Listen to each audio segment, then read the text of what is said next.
명절 잘 쉬셨는지요? 여러분의 가정에 여러분을 통해서 하늘의 신령한 복이 늘 충만하기를 주의 이름 축원드립니다.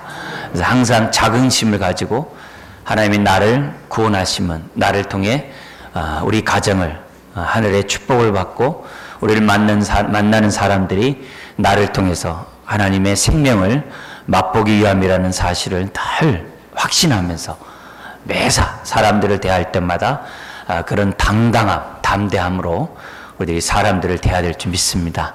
그래야 추석 명절도 여호와의 명절이 되죠. 그래서 명절 증후군 때문에 머리가 찌끈찌끈 아프고 마음이 아프고 심장박동수가 이렇게 급해지는 그런 일들을 우리가 겪지 않게 됩니다. 그래서 항상 하나님이 나를 통해서 우리 가족들을 축복한다고 생각하면 사람들을 만나고 또 대할 때마다 많이 용납하고 이해하는 것들이 훨씬 지금보다 커지리라 믿습니다. 오늘은 좁은 길을 들어가기를 힘쓰는 제자들이 어떤 삶을 살아야 되는지, 또 오늘 마태복음 7장의 말씀을 가지고 하나님의 뜻들을 살펴보기를 원합니다. 특별히 비판하지 말라라고 하는 주의 말씀을 보면서 좁은 길 들어가기 힘쓰는 저와 여러분들이 이 비판에 대한 이 문제를 잘 해결하면서 저와 여러분들의 복의 통로들이 되었으면 좋겠습니다. 무엇보다 제자들의 삶을 살기를 원하는 사람들은 정말 하나님과의 관계가 올바라야 됩니다. 하나님과의 관계가 올바른 사람들이 대인과의 관계가 올바릅니다. 대인과의 관계를 잘하려면 다른 거 없어요. 하나님과의 관계를 잘하면 됩니다. 하나님과의 관계가 올바른 만큼 사람과의 관계가 좋습니다. 왜 그러냐면 하나님 앞에 딱 서면 나 같은 자에게 은혜를 베푸신 그 은혜를 생각하지 않을 수가 없어요. 늘 하나님 앞에 나오면 늘 감사해요. 어쩌다가 나 같은 사람이 하나님의 긍휼하심을 잊게 되었는지. 그래서 하나님 앞에 서게 되면 늘 감사해요. 나의 연약함에도 불구하고 나의 부족함에도 불구하고 나를 받으신 그 은혜에 감사하지 않을 수가 없어요. 그래서 하나님의 그 은혜를 감사한 사람은 다른 사람을 바라볼 때마다 하나님부터 받은 그 마음을 그대로 돌려주게 돼 있어요. 추석 명절 때 여러분 가족들을 보면서 어떤 마음으로 보셨는지요? 긍휼한 마음으로, 주의 사랑하는 마음으로 보셨는지요? 아니면 그렇지 않았는지? 오늘 우리가 오늘 말씀을 생각해 보면서 이런 추석 명절을 지내면서 나의 지난 시간들의 모습들을 좀 상기했으면 좋겠어요. 여러분, 하나님 앞에 사는 사람은 항상 그 은혜를 생각합니다.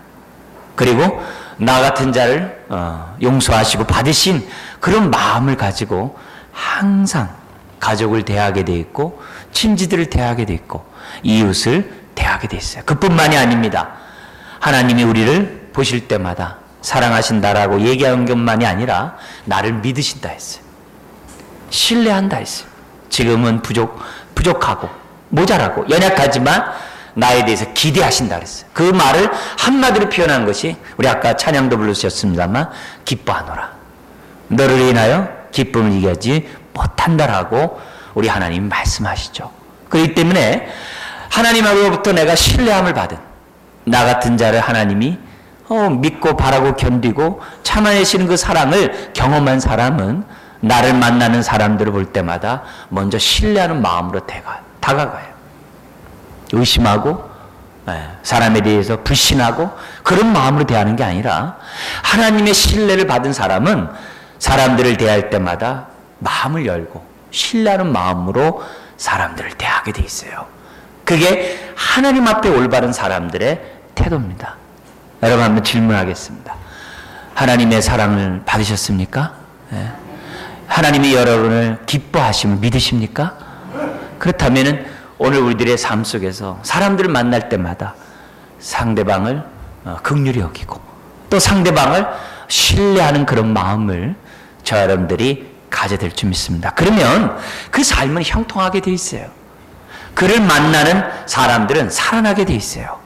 나만 아니라 가족이 살고 교회가 살고 우리 이웃이 살아갈 줄 믿습니다. 바울은 이것을 늘 생각했어요. 나 같은 자에게 긍휼함을 베푸시다니. 뭐라고 얘기합니까? 내가 과거에는 비방자요, 박해자요, 폭행자였는데 도리어 긍휼함을 입은 것은, 그랬어요. 과거에는 예수 믿기 전에는 얼마나 핍박하고 폭행하고 옥에 가두고 사람을 죽이는데 스데반이 죽는 그 자리에 함께 했던 자가 사도 바울이었어요. 예수 믿기 전의 모습. 그럼에도 불구하고 자기와 같은 자에게 긍휼을 베푸심에 대해서 바울은 감격하고, 그리고 더구나 바리새인이었잖아요. 바리새인들은 율법 가운데 살지 않는 같은 동족도 무시해버렸어요. 상종하지 않았습니다. 같은 유대인임에도 불구하고 율법 가운데 살아가지 않는 사두개인이나 헤롯 당이나 열심당이나 그런 사람들에 대해서 아주 무시해버렸습니다. 더구나 이방인들에 대해서는 쳐다보지도 않았습니다.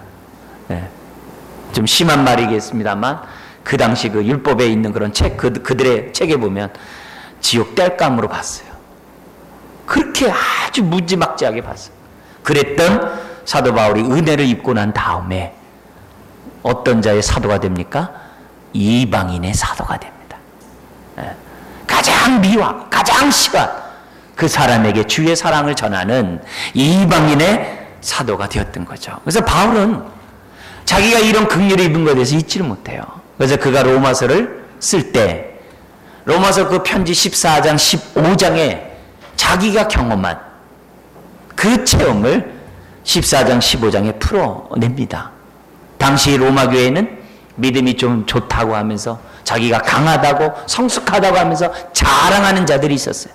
그러면서 그러지 못한 믿음이 연약한 사람들을 깔보고 폄하하는 그러한 아픔들이 있었던 교회가 로마 교회였어요.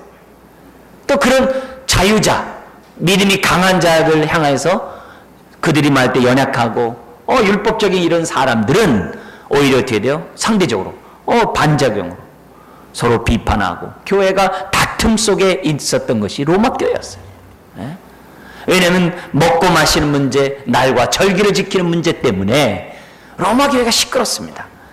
이런 상황 가운데 있는 교인들에게 바울은 어떻게 자신이 경험한 그 사실을 그대로 얘기를 해요. 뭐라 했냐면 주님이 우리가 연약할 때 받지 않았느냐?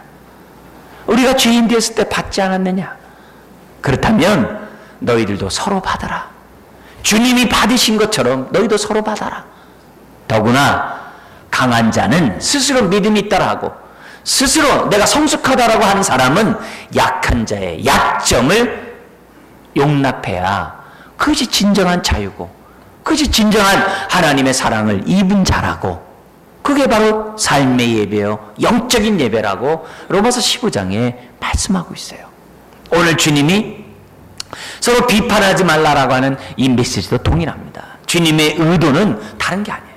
내가 너를 받았으니 너도 받으라는 거예요.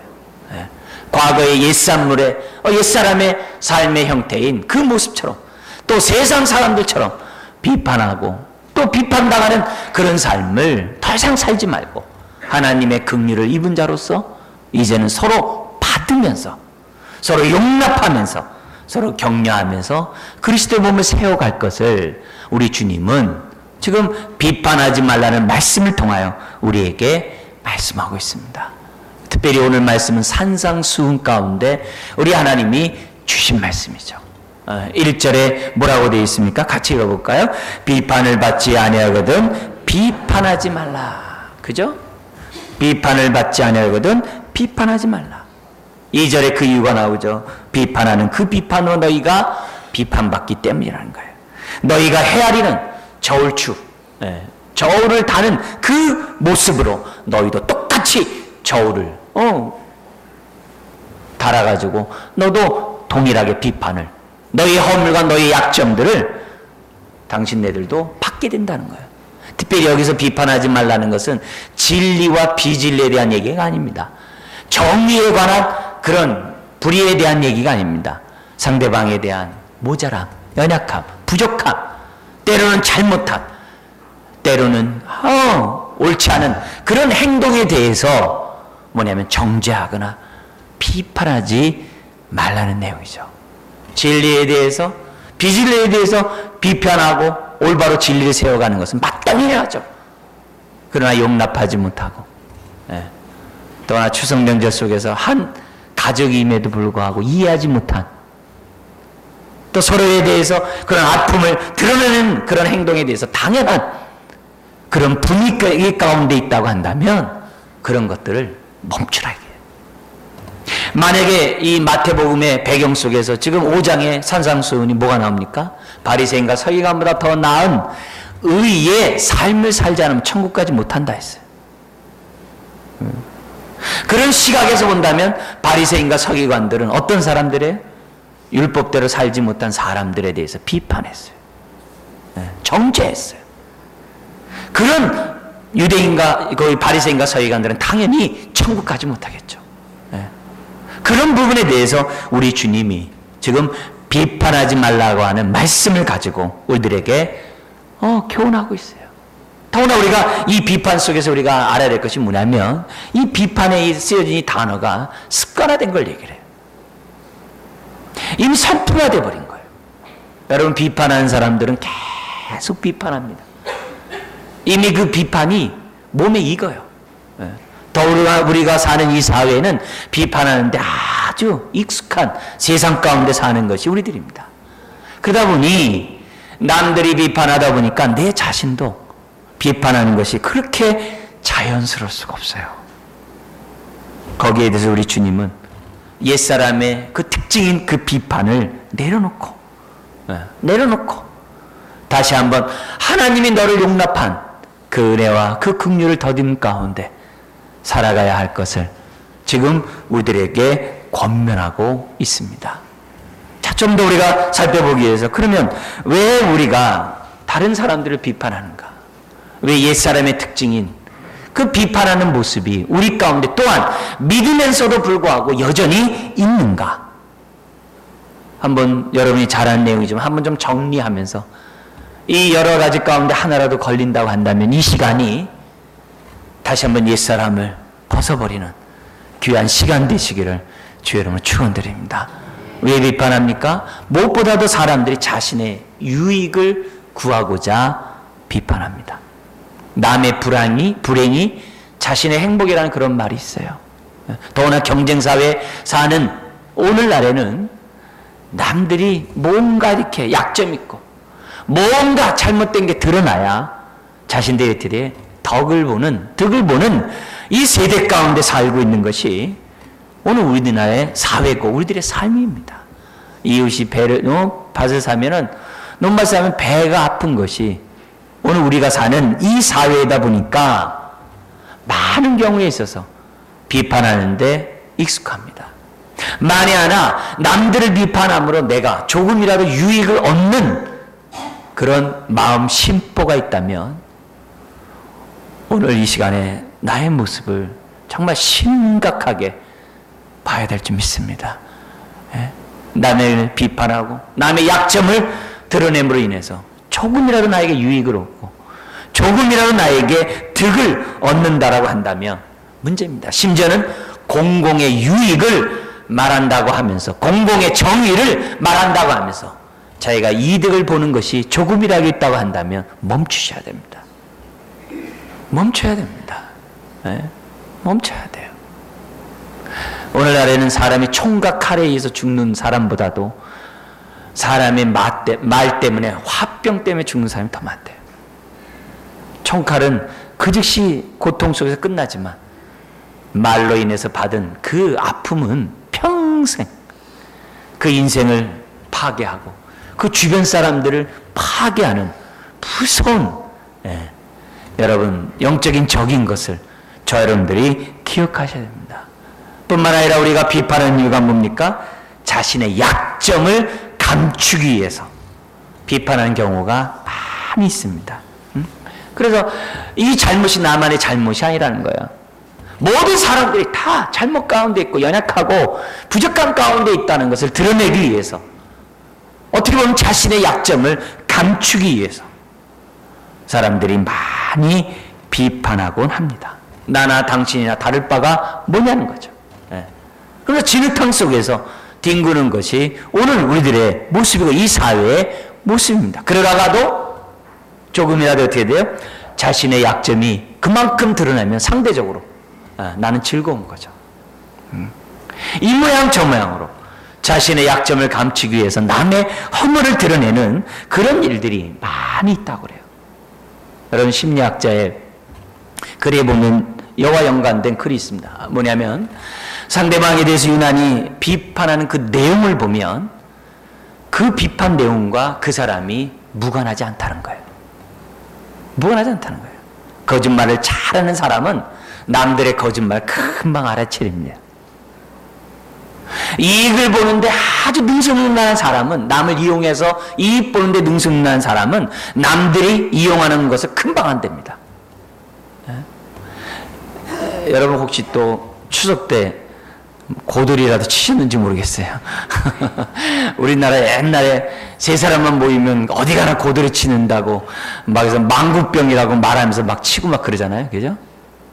세 사람만 모이면 화투장이 돌아다닌다고. 근데 거기에 대해서 아주 잘 속이는 사람, 그러면서 따는 사람이 이 타짜가 있다고 그래요. 타짜. 이 타짜들은 그 영화도 이렇게 보니까 속이는 것을 금방 알아요. 남들이 속이는 것을 한눈에 하는 거예요. 일반 사람들은 볼래야 볼 수가 없죠. 그러나 타짜들은 아는 거죠. 타짜는. 그래서 어떻게 돼요? 잘못을 탁 잡는 거죠. 그러니까 이 심리학자들의 그 말을 이렇게 가만히 비분석해서 보면 옛날에는 그 잘 몰랐는데 알고 난 다음에 정부가 바뀔 때마다 정부 초기나 말기나 현상들이 계속 비슷하잖아요. 사사기의 500년의 역사를 보는 것 같아요. 사사기 아시죠? 구약의 사사기? 그 죄악의 그 쳇바퀴 계속 도는 모습이 정부가 바뀔 때마다 우리는 계속 묵도하잖아요. 그래서 그런 것을 알고서 이렇게 딱 보면 유난히 막 칼날을, 감사의 그런 사정의 칼날을 휘두르는 모습 가만히 보면 그 앞일을 딱 보는 것 같아요. 여러분, 혹시 어떤 일에 유난히 역적 내시는 분 있으세요? 그거로 인해서 혹시 많은 상처의 결과든지 뭔가 그와 내가 연관되어 있기 때문에 유난히 역적을 내는 거예요. 네? 여러분, 역적 내기 전에 내 안에 있는 나의 마음의 상태를 살펴보기를 주의 이름으로 축원드립니다. 여러분, 남에게 조금이라도 비판함으로 자신의 약점을 감추려고 한다고 한다면 멈추셔야 돼요. 더 나아가서 우리가 한 가지 더 살펴볼 것은 뭐냐면 우리 안에 있는 교만한 죄성 때문에 비판해요.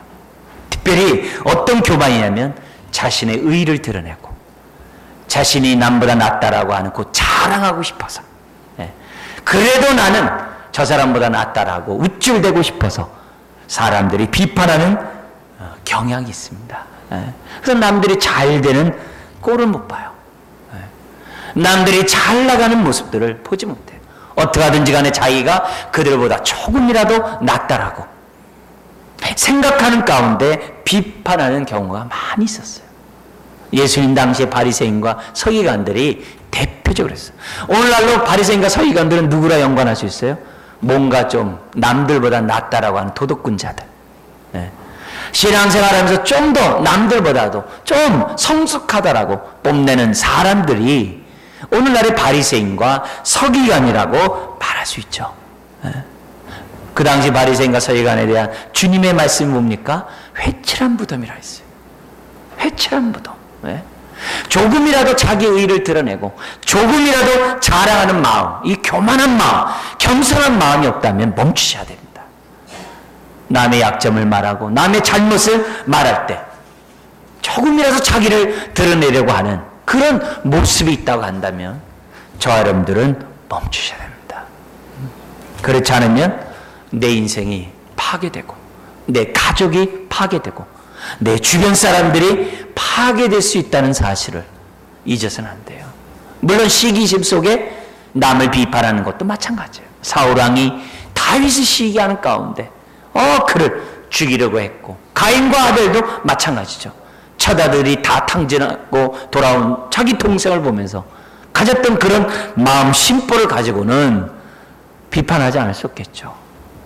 나의 비판이 어디로부터 비롯됐는지를 저와 여러분들이 생각하고, 특별히 추석 명절을 지나면서 여러분의 가족과 친지를 바라보면서 가졌던 어떤 비판했을 때 그 모습이 어떤 동기에서 이루어졌는지 발견하고 정말 확인했다라고 한다면 오늘 이 말씀을 통해 다시 한번 옛사람을 벗어버리는 계기가 되었으면 좋겠어요. 그러면서 우리 주님은 왜 비판하지 말아야 되는지 그 이유를 오늘 본문을 통해서 말씀합니다. 첫 번째 그 이유는 1, 2절에 있는데요. 우리 1, 2절 다시 한번 읽어볼까요?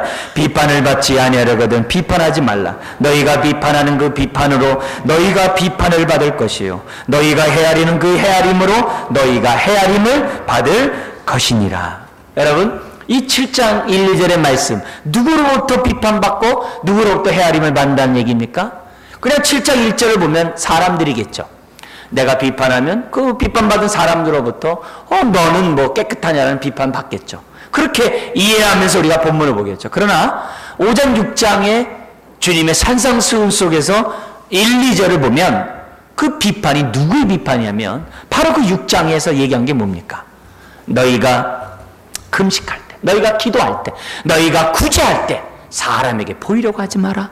은밀히 보시는 하나님이 너의 그런 금식 기도와 그런 금식과 기도와 구제에 대해서 다 보셨다 그랬어요. 그 6장의 말씀과 연관해서 7장을 보면 어떻게 됩니까? 비판하지 말라. 왜? 은밀히 보시는 하나님이 너의 비판을 보고 있기 때문에. 그리고 그 하나님으로부터 너가 비판을 받기 때문에 너희는 비판하지 말라라고 7장 1, 2절을 해석하게 됩니다. 여러분, 비판하는 그 순간에 하나님이 내 말을 보고 있다는 사실을 기억하셔야 됩니다. 네? 기억하셔야 됩니다. 그렇지 않으면 비판을 막 쏟아내요. 예수님이 마태복음 12장 34절 이하에 종말의 마지막에 주 앞에 섰을 때, 심판대 앞에 섰을 때 하나님의 심판이 이루어지는데 그 심판이 무엇을 통해서 심판이 우리 자신에게 이루어지느냐, 거기에 대한 말씀을 쫙 하셨어요. 한번 들어보세요. 34절에 그 당시 외식하며 정말 비판을 일삼는 그런 바리새인과 서기관 같은 사람들에게 하신 말씀이에요. 34절에 뭐라면, 독사의 자식들아, 너희는 악하니 어떻게 선한 말을 할 수 있느냐? 이는 마음에 가득한 것을 입으로 말함이라. 그러니까 말을 보면서 그 마음이 무엇으로 가득 찬지 안다는 거죠. 35절에 선한 사람은 그 쌓은 선에서 선한 것을 말하고, 악한 사람은 그 쌓은 악에서 악한 것을 내느니라. 남을 정죄하고 비판하는 그런 행동들은 뭐냐? 그 마음에 쌓은 것이 가득하기 때문에 입으로 나온다는 겁니다. 그래서 뭐라 그러면 이렇게 얘기합니다. 내가 너희에게 이르노니 사람이 무슨 무익한 말을 하든지. 우리가 무익한 말들이 얼마나 많습니까? 농담조로 하는 얘기들이 또 얼마나 많습니까? 무슨 무익한 말을 하든지 심판날에 이에 대하여 신문을 받으리니 내 말로, 너의 말로 의롭다함을 받고 너의 말로 정죄함을 받으리라. 여러분, 종말에 하나님의 심판대 앞에서 우리가 심판을 받을 때 무엇을 심판받는다고요? 내가 한 말, 내가 한 말을 통해서 나를 심판한다. 이게 심판한다. 왜 심판하지 말아야 됩니까? 그대로 하나님의 심판을 받기 때문에. 그대로.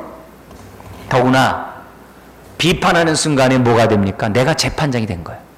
비판하는 순간에 심판대에 내가 앉은 거예요.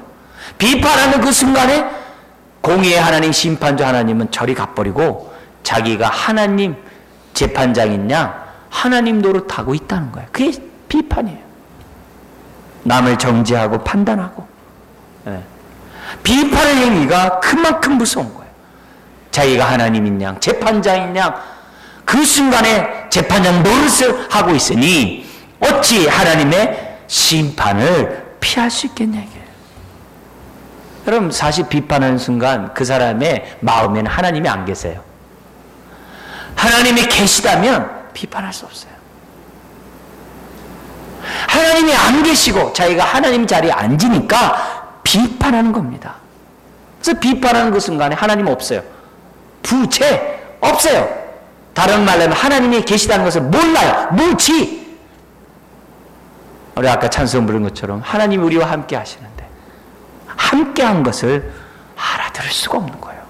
그러니까 그 순간에 상대방의 허물을, 약점을, 부족함을 드러내고 들추고 정죄하고 비판한다는 거예요. 오늘 주님이 1, 2절의 말씀 속에서 우리에게 주신 메시지가 뭐예요? 나를 받으신 그 하나님의 사랑을 생각하고 상대방을 비판하지 말고 하나님이 너를 받으시듯이 상대방을 받을 것을 우리들에게 요청하고 있습니다. 여러분, 비판하는 순간 내가 하나님이 된 거예요. 비판하는 순간에 하나님은 안 보이는 거예요. 비판하는 그 순간에 나는 그 말로 나를 심판하게 될 거예요. 한 가지 더 우리들에게 말씀합니다. 3절부터 5절까지 비판하지 말라는 이유를 말하는데 우리 5절 읽어볼까요?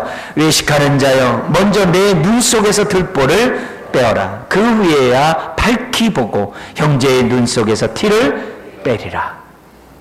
여러분, 비판하는 것이 외식이라는 거예요. 왜? 자기는 의롭다는, 의로운 채, 하나님인 채 하고 있으니 외식이라는 거예요. 자신의 약함을, 자신의 부족한 것은 보지 못하고 망각했고 남을 비판하기 때문에 외식한 거라 이게. 여러분, 아까 비판하는 자는 하나님이 없다 그랬어요. 하나님이 보이는 사람은 자신의 들보를 보게 돼 있어요.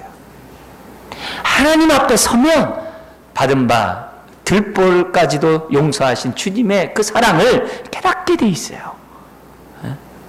하나님이 안 보이니까 들보만 있는 거죠. 들보가 있으니까 뭐가 보이겠어요? 뭐가 보이겠어요? 대들보가 딱 있으면 뭐가 보이겠습니까? 안 보이죠. 우리 교회 안에 기둥 하나 있잖아요. 예배 드리면서 그 기둥 뒤에 있는 분은 제가 안 보이죠. 눈에 딱 들보가 있으면 어떻게 돼요? 사물이 안 보이는 거죠. 이런 사람의 특징은 뭐 어떻게 됩니까? 자기 판단 기준으로 다 말을 해요. 남이 말하는 것은 들리지가 않아요. 자기가만 옳아요. 대화가 안 돼요. 자기가 말하는 것만 옳다고 얘기를 해요.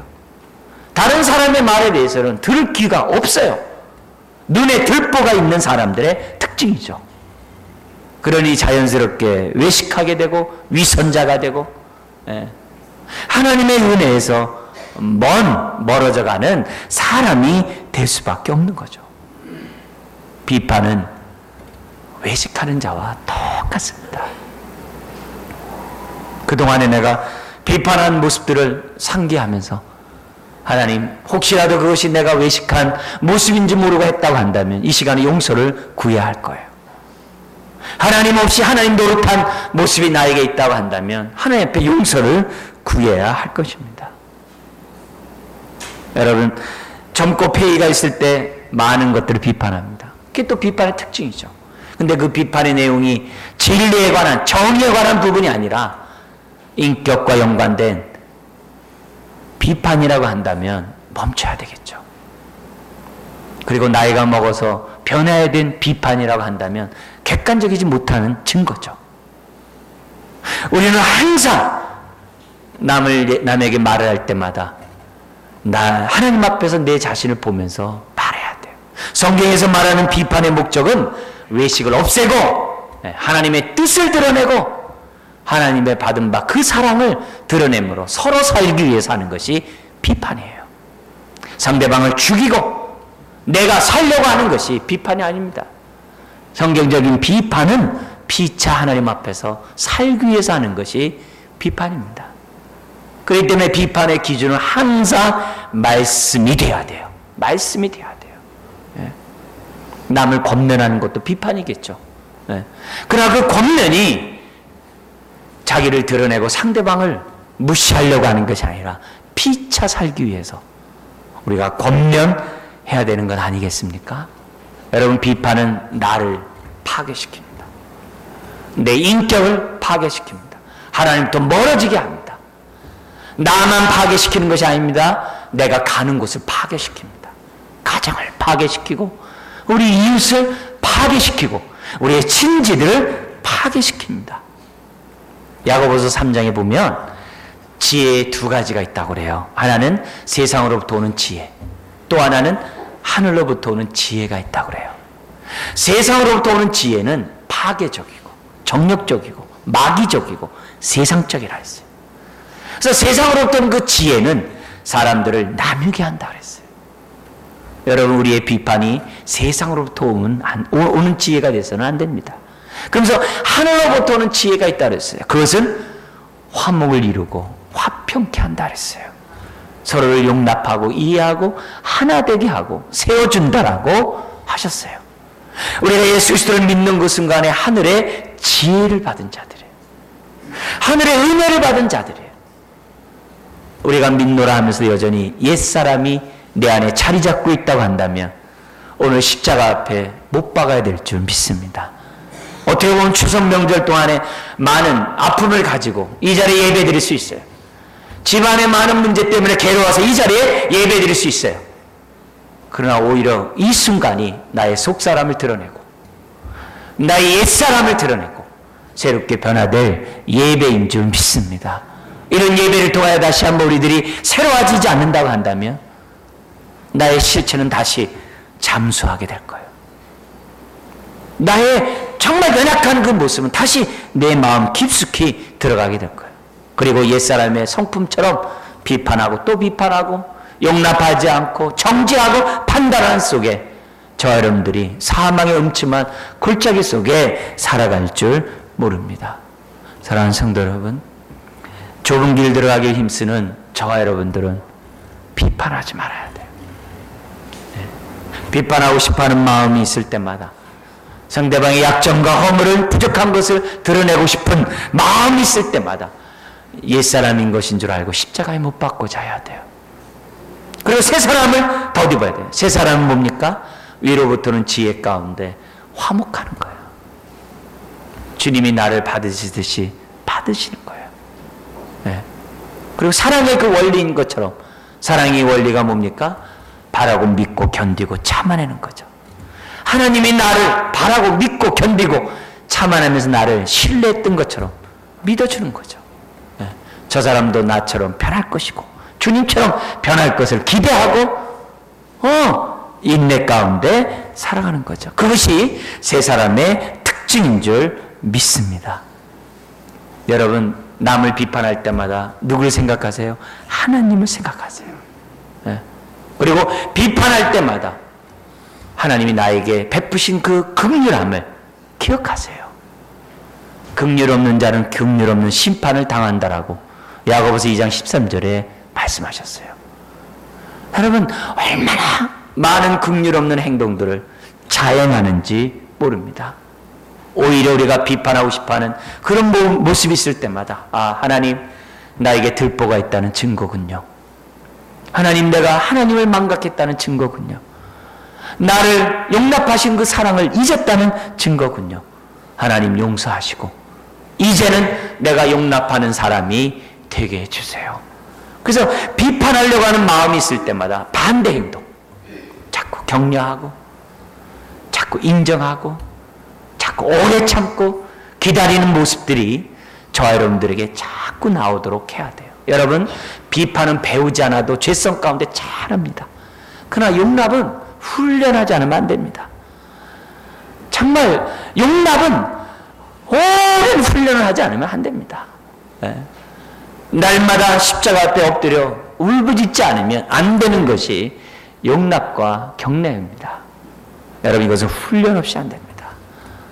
우리가 새롭게 정말 우리 2학기를 시작하면서 우리 새 마음으로 하나님, 다시금 내가 비판의 종이 되는 것이 아니라 하나님의 사랑을 받은 종으로서 내가 사랑과 선행을 격려하고 지지하고 세워나가는 하나님 종 될 수 있도록 우리 기도하는 저 여러분 되시기를 주의 이름 부탁드립니다. 기도하겠습니다. 하나님 아버지, 비판할수록 하나님으로부터 멀어지고 내 인생은 파괴되고 나를 만나는 사람들은 파괴될 수밖에 없는 것이 현실인 것을 기억하게 해주시옵시고 비판할 때마다 나의 눈에 있는 들보를 먼저 보게 하여 주시옵소서. 그래서 우리의 눈을 열어주셔서 상대방의 연약함을 용납하고 오히려 상대방의 장점을 볼 수 있는 눈들을 갖게 하여 주옵소서. 너무나도 부족하고 연약하고 모자라고 이기적이고 정력적이고 세상적인 것이 우리의 옛사람의 모습입니다. 아버지 하나님, 새로운 마음으로 오늘 이 시간에 주 앞에 서기를 원합니다.